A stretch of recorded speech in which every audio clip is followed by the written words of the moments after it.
One drop can change a life. આજે 14 જૂન એટલે કે વર્લ્ડ બ્લડ ડોનર ડે, અને આજના આ સ્પેશિયલ દિવસ પર આપણી સાથે છે રાજુભાઈ ઠાકર, કે જે આપણને ઘણી બધી આજે ઇન્ફોર્મેશન આપવાના છે. બ્લડ ડોનેટ શું કામને કરવું જોઈએ, બ્લડ ડોનેટ કેવી રીતે થઈ શકે, અને બ્લડ ડોનેટ કરવાથી તમે કોઈ ડોનર છે એમને પણ શું ફાયદો થઈ શકે. તો ચલો જાણીએ આપણે આજે રાજુભાઈ ઠાકર પાસેથી કે આ બધું કેવી રીતે છે અને શું આયોજન છે. હેલો સર, પહેલા તો સર તમારું ખૂબ ખૂબ સ્વાગત છે રેડિયો રાજકોટ પર. રેડિયો રાજકોટ, મનુભાઈ તારાબેન મેમોરિયલ ફાઉન્ડેશનનો હું આભારી છું કે મને આજે અહીંયા મારું સ્વાગત કરવામાં આવ્યું, મને આવકાર આપવામાં આવ્યો. ખૂબ ખૂબ આભાર એના બદલ. અને ખાસ તો 14મી જૂન શનિવારે વર્લ્ડ બ્લડ ડોનેશન ડે છે. આપ સૌ જાણીએ હતી કે રક્ત આપણા શરીરની સૌથી અગત્યની વસ્તુ છે. એક એવી ચીજ કહેવાય આપણા શરીરમાં કે જેના ઉપર આખું શરીર રમે છે. પછી નાના બાળકનો જન્મ થાય ત્યારથી લઈને આપણા અંત સુધી એ શરીરની એક પ્રક્રિયા છે રક્ત. તો અમારું જે જન કલ્યાણ સાર્વજનિક ચેરિટેબલ ટ્રસ્ટ તેમજ મારા માતાશ્રી અને પિતાશ્રીને નામે બનાવેલું શ્રીમતી કમળાબેન અને શ્રી કનુભાઈ ઠાકર મેમોરિયલ ફાઉન્ડેશન, જેમાં શેર એન્ડ કેર અમારું જે છે નિમિત્ત, એ અને રાજકોટની સૌથી પ્રખ્યાત રેડ ક્રોસ બ્લડ બેંક અને આપણા સૌનું પ્રિય એક ધાર્મિક સ્થળ ભૂપેન્દ્ર રોડ સ્થિત બાલાજી મંદિર, બાલાજી હનુમાનજી મંદિર, ત્યાં આગળ સાંજના 5 થી 8 એક બ્લડ ડોનેશન કેમ્પ, રક્તદાન કેમ્પનું, મહારક્તદાન કેમ્પનું આયોજન કરેલું છે. તો એ અમારું પ્રાથમિક એક પરિચય મેં તમને આપ્યું. રક્તદાનની ઉંમર જોઈએ તો 18 વર્ષથી ઉપરના પુખ્ત વયના વ્યક્તિ, અને એમ માનો કે 60 વર્ષ સુધી તો કરી જ શકે. 60 વર્ષના ઉપરના પણ તંદુરસ્ત વ્યક્તિ રક્તદાન કરી શકે છે. એટલે એમાં ઉંમરનો બહુ મોટો બાદ નથી, પણ એક સમજી શકીએ કે આ જે 18 થી 60 ની ઉંમરના છે એ લોકો રક્તદાન ચોક્કસ કરી શકે, સ્ત્રી હોય કે પુરુષ હોય. ઘણીવાર લોકોને એવા જ ક્વેશ્ચન થતા હોય છે કે રક્તદાન કરવાથી આપણા જે શરીર છે, આપણું શરીર થોડુંક અશક્ત થઈ જશે યા તો થોડી વીકનેસ આવવા લાગશે. તો એ બધા ભ્રમ જે લોકોને હોય છે એના માટે તમે શું કહેવા માંગશો? આનો જવાબ થોડોક અલગ રીતે આપું. આપણે સૌ જાણીએ છીએ કે આપણે દર વર્ષે દિવાળીમાં નવા કપડાં લઈએ છીએ અને જૂના કપડાં આપણે દાનમાં આપી દઈએ છીએ. શરીરની અંદર રક્ત બનવું એ એક પ્રાકૃતિક નેચરલ પદ્ધતિ છે. રક્ત કોઈ દિવસ ફેક્ટરીઓમાં નથી બનતું, એ શારીરિક પ્રક્રિયા છે. તો રક્તદાતાઓને પણ ખબર છે, અમને સૌને પણ ખબર છે કે દર 3 મહિને જો રક્તદાન કરવામાં આવે નિયમ મુજબ, તો આપણા શરીરમાં એટલું જ નવું લોહી બની શકે છે. 6000 ml જે હોય છે રક્ત આપણી શરીરની અંદર, એમાંથી ફક્ત 300 ml જ આપણે રક્તદાન કરવાનું છે, એનાથી વધારે નથી કરવાનું. તો એ 300 ml નું રક્તદાન આજે કરવાથી વધીને 3-4 દિવસ કે 10 દિવસમાં વ્યક્તિની તંદુરસ્તી પ્રમાણે એટલું નવું રક્ત શરીરમાં બની જ જાય છે. એ કુદરતી પ્રક્રિયા છે જે ભગવાને આપણને એક આશીર્વાદ રૂપે આપેલી છે. સર, 14 જૂન જ શા માટે વિશ્વ રક્તદાતા દિવસ તરીકે ઉજવવામાં આવે છે? સરસ પ્રશ્ન છે કે 14 જૂન જ કેમ? ઓકે,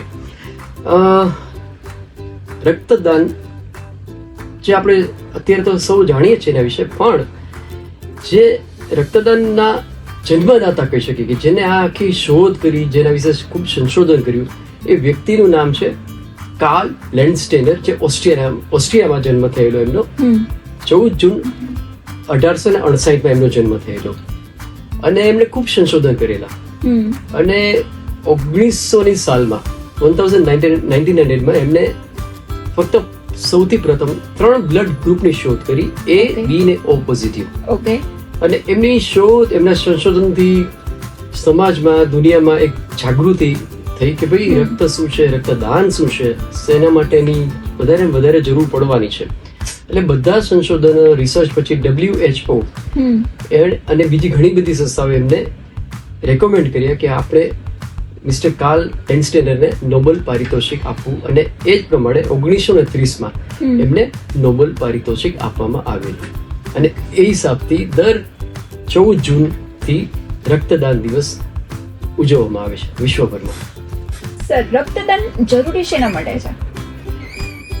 હા, જેમ આપણને આપણા શરીર માટે ખોરાક બહુ જરૂરી છે, પાણી બહુ જરૂરી છે, એમ શરીરમાં રક્તની પણ એટલી જ જરૂરિયાત છે. કેમ કે આપણે જાણીએ છીએ કે શરીરની અંદર જેટલું પાણીનો જરૂરિયાત, જેટલો જ પ્રવાહ છે, એટલો જ રક્તનો હોય છે, એટલો જ જરૂરી હોય છે.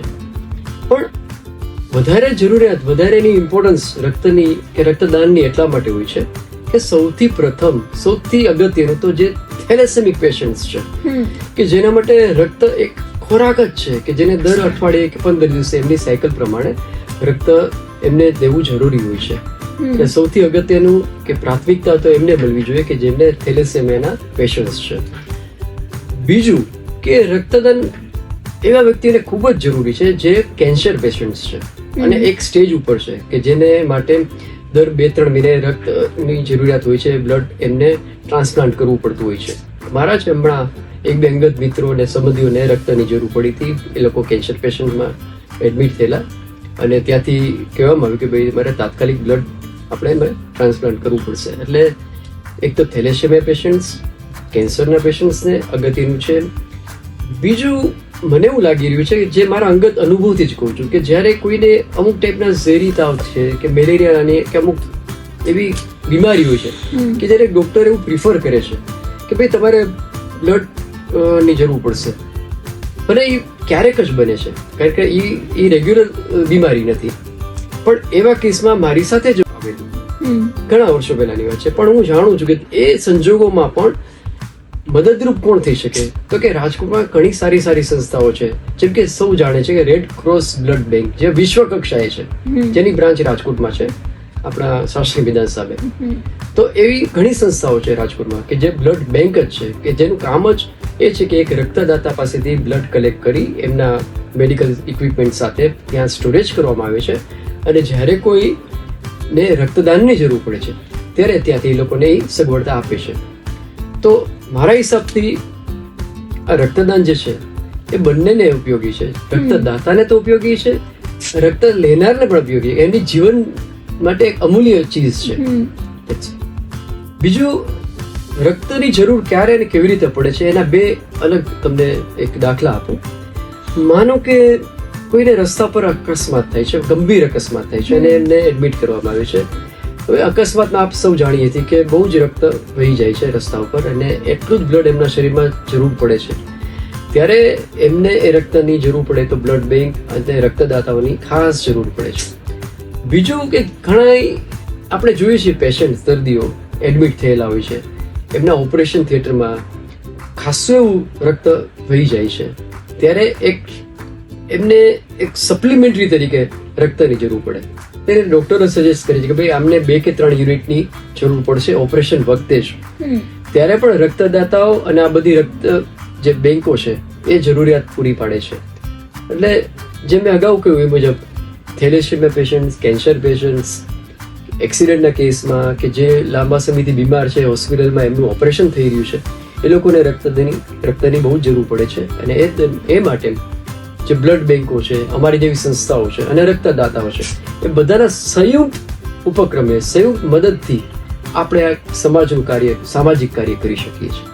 જે રીતે મેં અગાઉના જે દાખલાઓ ગણાવ્યા એ સાથે સાથે હજી એક દાખલો યાદ આવી ગયો મને કે આજકાલનું જીવન બહુ ફાસ્ટ થઈ ગયું છે અને ખાસ કરીને આજકાલની મહિલાઓ, લેડીઝ જે વર્કિંગ વુમન છે, જેમનું સ્ટ્રેસ લેવલ છે કે જેમને પરિવારની જવાબદારી પણ છે, સામાજિક જવાબદારી છે, આર્થિક જવાબદારી છે અને એ કેસમાં એમના જ્યારે લગ્ન થાય છે, લગ્ન પછીના અમુક વર્ષો બાદ જ્યારે એમને પ્રેગ્નન્સી રહે છે અને પ્રેગ્નન્સી દરમિયાન પણ જ્યારે એવા સંજોગો થાય છે કે ડૉક્ટર એમ કહે છે કે ભાઈ, ગાયનેકોલોજીસ્ટ એમ કહે છે કે ભાઈ આમને સિઝેરિયન કરવું પડે એવું લાગે છે, તો સિઝેરિયનના કેસમાં પણ રક્તની જરૂર પડે અને ડૉક્ટરો પ્રિફર કરે કે ભાઈ એક તૈયારી રાખજો, આમને સિઝેરિયનનું ઓપરેશન આવે છે તો આપણે રક્તની જરૂર પડશે. તો આ બી એક દાખલો છે કે ખાસ કરીને રક્તદાતાઓની અને બ્લડ બેંકોની બહુ જ જરૂરિયાત છે.